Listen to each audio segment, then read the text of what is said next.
നമസ്കാരം.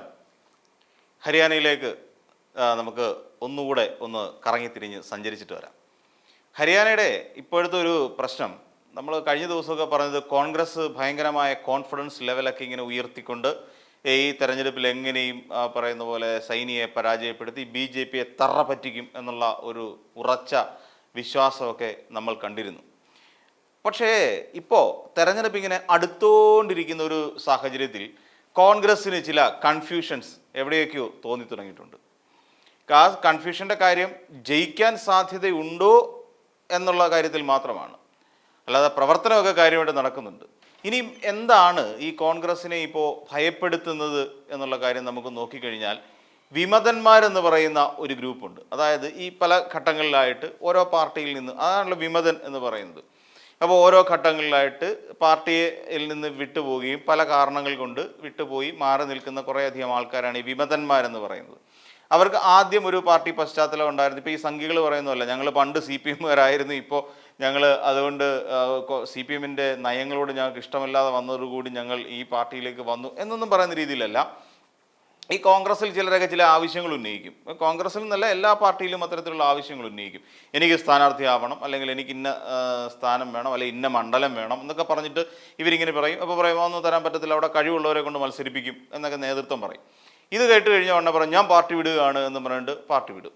ഈ പൊതുവെ ഒരു ഉത്തരേന്ത്യൻ രാഷ്ട്രീയത്തിൽ ഇതൊക്കെ പതിവ് കാഴ്ചയാണ്. ഈ രീതിയിൽ സീറ്റ് ചോദിക്കുക, കൊടുക്കാത്തതിന് പുറത്തേക്ക് പോവുക. അതിപ്പം BJP-യിൽ സംഭവിക്കുന്നുണ്ട്, CPM-ൽ സംഭവിക്കുന്നുണ്ട്, ആം ആദ്മി പാർട്ടിയിൽ സംഭവിക്കുന്നുണ്ട്, BSP-യിലുണ്ട്. എല്ലാ പാർട്ടിയിലും ഇത്തരത്തിലുള്ള വിമതന്മാരുണ്ടാകുന്നുണ്ട്. പക്ഷേ കോൺഗ്രസിനെ കുഴപ്പത്തിലാക്കുന്നത് ഇതേ ആൾക്കാർ തന്നെയാണ്. ഏകദേശം 13 പേരാണ് വിമതന്മാരെന്നുള്ള നിലയിൽ നിൽക്കുന്നത്. ചിലരൊക്കെ പറഞ്ഞു ഞാൻ മത്സരിക്കുന്നില്ല, എന്നിട്ട് ഇവർ മത്സരിക്കാൻ ഇറങ്ങി. അതിൽ ചിലർ പറഞ്ഞു ഞാൻ മത്സരിക്കുന്നില്ല, ഏകദേശം 10 പേര് പിന്മാറിയിരുന്നു. ഇപ്പം 13 പേര് ഇപ്പം നിലവിലുണ്ട്, 10 പേര് പിന്മാറി. അപ്പം എത്ര പേരുണ്ടായിരുന്നു വിമതന്മാർ എന്ന് ആലോചിച്ച് നോക്കൂ. അപ്പം ഇങ്ങനെ പിന്മാറുകയും ചെയ്തു. അപ്പോൾ അതോടുകൂടി കോൺഗ്രസിൻ്റെ തലയിൽ ഈ 13 വിമതന്മാരെ എങ്ങനെ കൈകാര്യം ചെയ്യണം എന്നുള്ളതാണ് ഇപ്പോൾ തലയിൽ ഉരുത്തിരിഞ്ഞിരിക്കുന്ന അല്ലെങ്കിൽ ഒരു ചിന്തയുടെ കാരണമെന്ന് പറഞ്ഞാൽ. അപ്പോൾ അതിന് ഇപ്പോൾ പറയുന്ന ഇനി എങ്ങനെയെങ്കിലും എന്തു വന്നാലും ഈ പറയുന്ന സാധാരണക്കാർ അവിടെ നീറുന്ന പ്രശ്നങ്ങൾ പരിഹരിച്ചു കൊടുത്തേ പറ്റൂ എന്ന് കോൺഗ്രസ്സുകാർ ഉത്തമ തീരുമാനം എടുത്തു വെച്ചിരിക്കുകയാണ്. അടിയുറച്ച വിശ്വാസമാണ്. കാര്യം കഴിഞ്ഞ കുറേ കാലങ്ങളായിട്ട്, കഴിഞ്ഞ 10 വർഷമായിട്ട് അന്നാട്ടുകാർ BJP-യുടെ ഭരണത്തിന് കീഴിൽ ചുറ്റി നാശമായി കൊണ്ടിരിക്കുകയാണ്. കർഷകർക്കൊരു സ്വസ്ഥതയില്ല, സ്ത്രീകൾക്ക് സ്വസ്ഥതയില്ല, കായിക താരങ്ങൾക്ക് സ്വസ്ഥതയില്ല എന്ന് വേണ്ട, ഒരാൾക്ക് പോലും അവിടെ ഒരു പ്രയോജനവുമില്ല. ഹരിയാന തകർന്നു നാമാവിശേഷമായി പോകുന്നു എന്നുള്ളതൊക്കെയാണ് ഇപ്പോൾ കോൺഗ്രസ്സുകാർ ഉയർത്തുന്ന ഒരു വാദം. അപ്പോൾ അതിൽ നിന്ന് എങ്ങനെയെങ്കിലും മറികടക്കുക എന്നുള്ളതാണ് ഇപ്പോൾ കോൺഗ്രസിൻ്റെ ഒരു പ്രധാന അജണ്ട എന്ന് പറയുന്നത്. അപ്പോൾ രാഹുൽ ഗാന്ധി തീരുമാനിച്ചു, ഇനിയിപ്പോൾ ഇങ്ങനെ വിട്ടാൽ പറ്റത്തില്ല, എങ്ങനെയെങ്കിലും അവിടെ ഭരണം പിടിച്ചെടുത്തേ പറ്റൂ, അതിനു വേണ്ടിയിട്ട് ഞാൻ തന്നെ നേരിട്ടിറങ്ങാം എന്ന് രാഹുൽ ഗാന്ധി തീരുമാനിച്ചു. അങ്ങനെ രാഹുൽ ഗാന്ധി ഇനി ഒക്ടോബർ മാസം 2-ാം തീയതി വരെ നിലം തൊടാതുള്ള പ്രവർത്തനമാണ്. അതായത് മണ്ഡലങ്ങളിൽ നിന്ന് മണ്ഡലങ്ങളിലേക്ക് സംസ്ഥാന പര്യടനം എന്ന് പറയുന്ന ഒരു ആശയം മുന്നോട്ട് വെച്ചിട്ടുണ്ട്. ഈ സംസ്ഥാന പര്യടനത്തിൻ്റെ ഭാഗമായിട്ട് കുറേയധികം പ്രശ്നങ്ങൾ പരിഹരിക്കാനുണ്ട്. അതായത് ആ നേതാക്കന്മാർക്കിടയിൽ ഇപ്പോഴും ഒരു ചെറിയ പ്രവർത്തകർക്കിടയിൽ ആശയക്കുഴപ്പമുണ്ട്. ഞങ്ങൾ കോൺഗ്രസിൻ്റെ കൂടെ നിൽക്കണോ അതോ വിമതനായി നിൽക്കണോ എന്നൊക്കെ തുടങ്ങിയ കുറേ ആശയങ്ങളുണ്ട്. അപ്പം ഇവർക്ക് എങ്ങനെയെങ്കിലും ഇവരെ ഒന്ന് ഒന്നിപ്പിച്ച് നിർത്തുക, പ്രവർത്തകരെ ഒന്നിപ്പിക്കുക, അണികളെ ഒന്നിപ്പിക്കുക, എങ്കിൽ മാത്രമല്ലേ നമുക്ക് മുന്നോട്ട് പോകാൻ പറ്റുള്ളൂ. അപ്പോൾ അതിനുവേണ്ടി ഇവരെ ഒന്നിപ്പിക്കുക, ഇതുവരെ ഉണ്ടായിരുന്ന ആശയക്കുഴപ്പങ്ങൾക്കെല്ലാം ഒരു പരിഹാരം കണ്ടുപിടിക്കുക, എങ്ങനെയെങ്കിലും ഹരിയാന പിടിച്ചെടുക്കുക. ഇത് മാത്രമാണ് ഇപ്പോൾ രാഹുൽ ഗാന്ധിയുടെ ലക്ഷ്യം. അതുകൊണ്ട് തന്നെ പരമാവധി വോട്ട് കിട്ടുന്നതിന് വേണ്ടി ഇപ്പോൾ കോൺഗ്രസ്സിന് പ്രാമുഖ്യമുള്ള പ്രദേശമുണ്ട്. അപ്പോൾ അത്തരം പ്രദേശങ്ങൾ നോക്കിക്കൊണ്ട് അവിടെ നിന്നും തങ്ങൾക്ക് പരമാവധി വോട്ട് ഒപ്പിച്ചെടുക്കുക. ഇതിനു വേണ്ടി നെട്ടോട്ട് ഓടിക്കൊണ്ടിരിക്കുകയാണ്. മല്ലികാർജ്ജുൻ ഖാർഗെ വരുന്നുണ്ട്, അവിടെ ക്യാമ്പ് ചെയ്തുള്ള പ്രവർത്തനമായിരിക്കും മല്ലികാർജ്ജുൻ ഖാർഗെ നടത്തുന്നത്. അതുകൂടെ പ്രിയങ്ക ഗാന്ധി വരുന്നുണ്ട്, പ്രിയങ്ക ഗാന്ധിയും അതുപോലെ തന്നെ ഈ സംസ്ഥാന പര്യടനത്തിൽ പങ്കാളിയാകും. അപ്പം രാഹുൽ ഗാന്ധിയും മല്ലികാർജ്ജുൻ ഖാർഗെയും പ്രിയങ്ക ഗാന്ധിയും എല്ലാം കൂടെ ഒരുമിച്ച് അതിശക്തമായ ഒരു പ്രവർത്തനത്തിലൂടെ എങ്ങനെയെങ്കിലും ഹരിയാന പിടിച്ചെടുക്കാനുള്ള ശ്രമമാണ് നടത്തിക്കൊണ്ടിരിക്കുന്നത്. അപ്പോൾ ഇതിനിടയിൽ വേറെ 1-2 പ്രശ്നം കൂടെ രാഹുൽ ഗാന്ധിക്കിട്ട് അടിയായിട്ട് വരുന്നുണ്ട്. അതായത് ആരൊക്കെയോ ചേർന്ന് പാകിസ്ഥാൻ അനുകൂല മുദ്രാവാക്യം വിളിച്ചു എന്നാണ് അമിത്ഷാ പറയുന്നത്. അവർക്ക് എപ്പോഴും ആ രീതിയിലുള്ള നോട്ടമല്ലേ ഉള്ളൂ. പാകിസ്ഥാനെ പുകഴ്ത്തിയോ ഇനി മുസ്ലിങ്ങളെ പുകഴ്ത്തിയോ ഇങ്ങനെയുള്ള ചില നോട്ടങ്ങളിൽ ആണല്ലോ ഈ BJP-യെ സംബന്ധിച്ചിടത്തോളം ഏറെ പ്രാധാന്യമുള്ളത്. അപ്പോൾ അമിത്ഷാ പറഞ്ഞു അവിടെ ഈ പറയുന്ന പോലെ പാകിസ്ഥാൻ അനുകൂല മുദ്രാവാക്യങ്ങൾ കോൺഗ്രസിൻ്റെ പ്രചാരണ രംഗങ്ങളിൽ നിന്നുയരുന്നു, അപ്പോൾ അതുകൊണ്ട് പാകിസ്ഥാനികൾക്ക് വേണ്ടിയിട്ട് പ്രവർത്തിക്കുന്ന ഒരാളാണ് രാഹുൽ ഗാന്ധി. നമുക്കറിയാം കേരളത്തിൽ വന്ന് ലീഗിന്റെ കൊടി പിടിച്ചതിന് രാഹുൽ ഗാന്ധിയെ ഉത്തരേന്ത്യയിൽ പോയിട്ട് പാകിസ്ഥാൻ ചാരനാക്കി മാറ്റിയവരാണ് ഈ BJP-ക്കാർ. നമ്മളത് ആലോചിച്ച് നോക്കണം. അത് പേടിച്ചിട്ട് ഉത്തരേന്ത്യയിൽ അമേഠിയിൽ പിന്നെ വോട്ട് കുറയുമെന്നും പറഞ്ഞുകൊണ്ട് ഇവിടെ വന്നിട്ട് കിട്ടിയ പണി എന്താണ്? ഇവിടെ വന്നിട്ട് ഇവിടുത്തെ ലീഗുകാരെടുക്കുക പറയാം, നിങ്ങൾ കൊടിയെല്ലാം ചുരുട്ടി പോക്കറ്റ് വെച്ചോളൂ എന്ന് പറഞ്ഞ ആളാണ് രാഹുൽ ഗാന്ധി. കാര്യം അത്തരത്തിൽ പാകിസ്ഥാനുമായിട്ട് അടുപ്പമുണ്ടെന്നൊരു വേർഷൻ ഉത്തരേന്ത്യ മുഴുവൻ പ്രചരിപ്പിച്ചുകൊണ്ടിരിക്കുകയാണ് ആര്? ഈ പറയുന്ന അമിത്ഷാ അടക്കമുള്ള നരേന്ദ്രമോദി അടക്കമുള്ള വലിയ നേതാക്കന്മാർ. അവർക്ക് രാഹുൽ ഗാന്ധിയെ ഭയമാണ്. അപ്പോൾ എങ്ങനെയെങ്കിലും രാഹുൽ ഗാന്ധിക്കെതിരെ രാഹുൽ ഗാന്ധി പാകിസ്ഥാൻ ചാരനാണെന്നൊക്കെ വരുത്തി തീർത്തിട്ട് എങ്ങനെയെങ്കിലും ഇലക്ഷനിൽ തോൽപ്പിക്കണം. ഇതാണ് അവരുടെ ഉദ്ദേശം. അപ്പം പൊതുവെ ഇന്ത്യക്കാരുടെ ഇടയിൽ, പ്രത്യേകിച്ച് ഉത്തരേന്ത്യക്കാർക്കിടയിൽ ഈ പാകിസ്ഥാൻ വികാരം അങ്ങോട്ട് കുത്തി നിറച്ചു കൊടുത്തു കഴിഞ്ഞാൽ അവരുടെ വികാരം വ്രണപ്പെടാനും മാത്രം ഒരുപാട് വികാരമുള്ളവരാണ് ഇന്ത്യക്കാർ. അപ്പം ഈ വികാരത്തെ വ്രണപ്പെടുത്തിക്കൊണ്ട് എങ്ങനെയെങ്കിലും അവിടുന്ന് 10 വോട്ട് കൂടുതൽ മേടിക്കുക, അതിനുള്ള ശ്രമത്തിൻ്റെ ഭാഗമായിട്ടാണ് ഇപ്പോൾ പാകിസ്ഥാൻ വിഷയം അവിടെ ഉയർത്തിക്കൊണ്ടുവരുന്നത്. അവിടെ കുറേ ആൾക്കാർ വരുന്നുണ്ട്, അവിടെ തീവ്രവാദികൾ നുഴഞ്ഞു കയറുന്നുണ്ട്, അവരെല്ലാം കൂടെ കോൺഗ്രസിൻ്റെ ഈ പറയുന്ന പ്രചരണത്തിൽ കയറുന്നുണ്ട്, അവിടെ ചെയ്യുന്നുണ്ട്, മുദ്രാവാക്യം പാകിസ്ഥാൻ അനുകൂലമായിട്ട് വിളിക്കുന്നു എന്നൊക്കെ പറഞ്ഞുകൊണ്ട് അമിത്ഷാ ഒരു വശത്തു നിന്ന് കത്തിച്ചു തുടങ്ങിയിട്ടുണ്ട്. ഇനി മറ്റൊരു പ്രശ്നം എന്ന് വെച്ച് കഴിഞ്ഞാൽ ഈ NDA-ക്കാർക്ക് ഒന്നും പറ്റിയില്ലെങ്കിൽ വേറൊരു ആയുധം പ്രയോഗിക്കും. അപ്പം ഇപ്പോൾ കൊണ്ടുവന്നിരിക്കുന്ന ഒരു ആയുധം എന്ന് പറഞ്ഞാൽ ഇന്ത്യൻ പൗരത്വം റദ്ദാക്കണം. രാഹുൽ ഗാന്ധിയുടെ ഇന്ത്യൻ പൗരത്വം റദ്ദാക്കണം. കാര്യം പുള്ളി ബ്രിട്ടീഷുകാരനാണ്, UK പൗരനാണ് അങ്ങേര്. അപ്പം അതുകൊണ്ട് 2 പൗരത്വം വേണ്ട, ഏതെങ്കിലും ഒരു പൗരത്വം മതി എന്നും പറഞ്ഞുകൊണ്ട് ഡൽഹി ഹൈക്കോടതിയെ സമീപിച്ചിരിക്കുകയാണ്. അപ്പം ഉടനെ ഡൽഹി ഹൈക്കോടതി ഇനിയിപ്പോൾ ഇതിൻ്റെ തീരുമാനം എടുക്കും.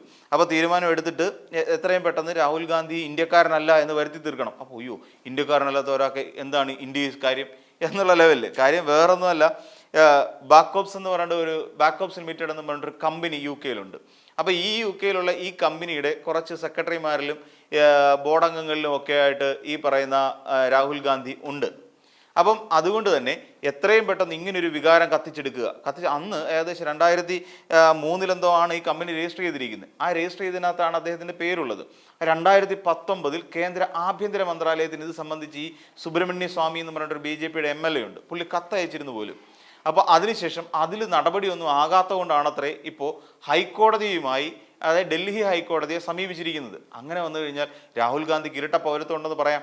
ഇരട്ട പൗരത്വമുള്ള ഒരാൾക്ക് ഇവിടെ യാതൊരു വിധത്തിലും ഒരു പരിപാടി നടത്താൻ പറ്റത്തില്ല. അപ്പം അതിൻ്റെ കാര്യം എന്ന് വെച്ചാൽ ഇന്ത്യൻ പൗരത്വം റദ്ദ് ചെയ്യണം. കൊള്ളാം, ഇന്ത്യൻ പൗരത്വം റദ്ദ് ചെയ്താലുള്ള ഗുണമെന്ന് വെച്ചാൽ രാഹുൽ ഗാന്ധി UK-ക്കാരനല്ലേ, പിന്നെ എങ്ങനെ ഇവിടെ വന്ന് ജോലി എടുക്കും, ഇവിടെ വന്ന് രാഷ്ട്രീയ പ്രവർത്തനം നടത്തും. അപ്പോൾ അങ്ങനെയും രാഹുൽ ഗാന്ധിയെ ഒതുക്കുക. നമുക്കറിയാം രാഹുൽ ഗാന്ധി പണ്ടെന്നോ എവിടെ വെച്ചോ ഏതോ ഒരു സമയത്ത് പ്രസംഗിച്ച ഒരു ചെറിയൊരു കഷ്ണം എടുത്തു വെച്ചുകൊണ്ട് ഹൈക്കോടതി കയറ്റി അദ്ദേഹത്തിൻ്റെ MP സ്ഥാനം വരെ നഷ്ടപ്പെടുത്തി. ഒടുവിൽ എന്ത് ചെയ്യാനാന്ന് പറ, കറങ്ങി തിരിഞ്ഞ് എങ്ങനെയെങ്കിലും വീണ്ടും രാഹുൽ ഗാന്ധി വീണ്ടും MP ആയി വന്നിരിക്കുകയാണ്. അപ്പം ഇപ്പോൾ ഒരു പ്രതിപക്ഷ നേതാവ് എന്നുള്ള നിലയിലേക്ക് ഉയരുകയും കൂടെ ചെയ്തപ്പോഴത്തേക്ക് BJP-ക്ക് സത്യം പറഞ്ഞാൽ കിളി പോയ അവസ്ഥയാണ്. തന്നെയല്ല, ഇപ്പം തന്നെ മന്ത്രിസഭ എന്ന് പറഞ്ഞാൽ ഒരു കൂട്ടുകക്ഷി മന്ത്രിസഭയാണ്. പലയിടത്തുനിന്നും പലരെയും വിളിച്ച് ചേർത്ത് ഒപ്പം നിർത്തിക്കൊണ്ട് ഒരു മന്ത്രിസഭ എങ്ങനെയെങ്കിലും തനിക്ക് 3ാം വട്ടവും ഭരിക്കണം എന്നുള്ള ചിന്തയുടെ പുറത്ത് നരേന്ദ്രമോദി ചെയ്തു വെച്ചതാണ്. അപ്പം ഇങ്ങനെയൊക്കെ ഉള്ള പ്രതിസന്ധി BJP-ക്ക് ഉള്ള സാഹചര്യത്തിൽ ഇപ്പം കോൺഗ്രസിനെതിരെ എന്ത് ആയുധം കിട്ടിയാലും വലിച്ചു വാരിയിട്ട് അടിക്കുക എന്നുള്ളതാണ് ഇപ്പോഴത്തെ ഒരു പാർട്ടി ലൈൻ. ഇനി എന്നാ കേൾക്കാം, എന്നാൽ NDA-യുടെ നിലപാട് ഹരിയാനയിൽ അത്ര സുരക്ഷിതമാണോ? അല്ല. ഇപ്പം അവിടെ വിമതന്മാരാണ് പ്രശ്നമെന്ന് വെച്ചാൽ ഈ പറയുന്ന പോലെ സഖ്യങ്ങളാണ് ഇടഞ്ഞിരിക്കുന്നത്. NDA എന്ന് പറയുന്നത് നമുക്കറിയാം നാഷണൽ ഡെമോക്രാറ്റിക് അലയൻസ് എന്ന് പറയുന്ന ഈ ഒരു ഇതിനകത്തുള്ള എല്ലാ പാർട്ടിക്കാരും തമ്മിലടിയാണ്. അപ്പം അത് പിന്നെ എങ്ങനെയെങ്കിലും ഒത്തുതീർപ്പാക്കിക്കൊണ്ട് പോകാമെന്ന് വിചാരിച്ചിട്ട് ഒരു പണി നടക്കുന്നുമില്ല. അപ്പോൾ ഇതൊരു വലിയ തലവേദനയായിട്ട് BJP-യെ ബാധിച്ചിരിക്കുകയാണ്. അപ്പം ഒരു വശത്തൂടെ കാണിച്ച് നമുക്കറിയാം ഖട്ടറിനെ വരെ പിടിച്ച് പുറത്താക്കി നിർത്തിയ ആൾക്കാരാണ് ഈ പറയുന്ന BJP-ക്കാർ. കാര്യം ഖട്ടറിന് ജനപിന്തുണയില്ല, അതുകൊണ്ട് അടുത്ത ആൾ സൈനിയെ കൊണ്ടുവന്ന സൈനിക്ക് ജനപിന്തുണ കിട്ടും. സൈനി വന്നപ്പോൾ ദേ കിടക്കുന്ന എല്ലാം കൂടെ. അപ്പം ഇതിനും വലിയ ഗുണമൊന്നും കിട്ടുന്നില്ല. അപ്പം ഇങ്ങനെ വന്നതാണ് വലിയ പ്രശ്നമായത്. അപ്പോൾ അങ്ങനെ പിന്നെ മുന്നണി ബന്ധം ആകെ ഉലച്ചിലാണ്. അവരിവിടെ നിൽക്കുമോ, ഞങ്ങളുടെ കൂടെ നിൽക്കുമോ എന്നൊക്കെ അറിയാൻ വയ്യാത്ത തരത്തിലുള്ള ഒരു ഉലച്ചിൽ ഈ NDA മുന്നണിക്കകത്തുണ്ട്. അത് വല്ലാത്ത ഒരു ഭീതിപ്പെടുത്തുന്നുണ്ട്. അതുമാത്രമല്ല, ഈ ഓം പ്രകാശ് ചൗട്ടാല എന്ന് പറയുന്ന ഒരാളുടെ നേതൃത്വത്തിലുള്ള ഇന്ത്യൻ നാഷണൽ ലോക്ദൾ എന്ന് പറയുന്നൊരു പാർട്ടിയുണ്ട്. അതോടൊപ്പം തന്നെ മായാവതിയുടെ ഈ പറയുന്ന BSP എന്ന് പറയുന്ന പാർട്ടിയുണ്ട്. അതോടൊപ്പം ദുഷ്യന്ത് ചൗട്ടാലയുടെ JJP എന്ന് പറയുന്ന പാർട്ടിയും അതോടൊപ്പം ആസ സമാജ് പാർട്ടി രണ്ടും കൂടെ ചേർന്ന് നിന്നുകൊണ്ടൊരു പ്രവർത്തനം നടത്തുന്നുണ്ട്. ഇവർക്കെല്ലാം സ്വതന്ത്രമായ ഓരോ സീറ്റുകളുണ്ട്. നമ്മൾ ചിന്തിച്ചു നോക്കണം, ഇവരെല്ലാം ഓരോ സീറ്റെന്ന് പറഞ്ഞാൽ സീറ്റുകളിൽ മത്സരിക്കുന്നുണ്ട്.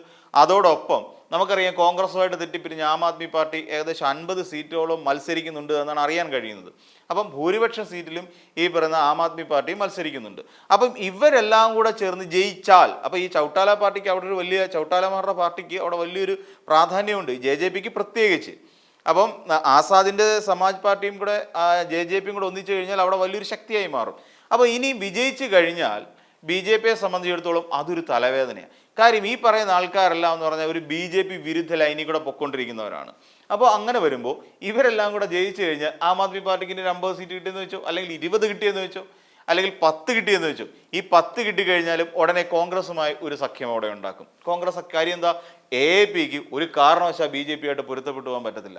അപ്പോൾ ആ സാഹചര്യത്തിൽ ഇവരെല്ലാം കൂടെ ചെയ്യുന്നത് ഇന്ത്യ മുന്നണിയെ അങ്ങ് വിശാലമാക്കും. ഇന്ത്യ മുന്നണിയെ വിശാലമാക്കി കഴിഞ്ഞാൽ 100% ഉറപ്പാണ് ഹരിയാന ഭരണം കോൺഗ്രസിനായിരിക്കും കൈ നിൽക്കുക. അപ്പോൾ ഇങ്ങനെ തുടങ്ങിയ സാഹചര്യങ്ങളാണ് ഹരിയാനയിലെ രാഷ്ട്രീയത്തെ ആകെപ്പാടെ കൺഫ്യൂസിങ് ആക്കി മാറ്റുന്നത്. അപ്പം എന്തു തന്നെ ആയിരുന്നാലും ഇനിയും വരും ദിവസങ്ങൾ തെരഞ്ഞെടുപ്പ് നടക്കട്ടെ. ഈ രീതിയിലുള്ള പ്രശ്നങ്ങൾ എവിടെയൊക്കെ ഏതൊക്കെ രീതിയിൽ പരിഹരിക്കപ്പെടുമെന്ന് നമുക്ക് വരും ദിവസങ്ങളിൽ നമുക്ക് കണ്ടറിയാം. തെരഞ്ഞെടുപ്പിന് ശേഷം ഇനി ആരാണ് ഭരണത്തിലേറുക എന്നുള്ള കാര്യം നമുക്ക് വിശദമായി തന്നെ നോക്കാം. അപ്പോൾ എന്തായിരുന്നാലും ഇപ്പോഴും ഈ കോൺഗ്രസ് ഈ പറയുന്ന പ്രതിസന്ധികളിലൊക്കെ ഉണ്ടെങ്കിൽ പോലും വരും കാലത്തിന് നല്ലത് രാഹുൽ ഗാന്ധിയുടെ നേതൃത്വത്തിലുള്ള കോൺഗ്രസ് പാർട്ടിയാണെന്ന് ഹരിയാനക്കാർ പൊതുവെ തിരിച്ചറിഞ്ഞു കഴിഞ്ഞിട്ടുണ്ട്. ഈ വീഡിയോ നിങ്ങൾക്ക് ഇഷ്ടമായാൽ ലൈക്ക് ചെയ്യുക. കൂടുതൽ വീഡിയോകൾക്കായി യോഗനാഥം ന്യൂസ് ചാനൽ സബ്സ്ക്രൈബ് ചെയ്യുക.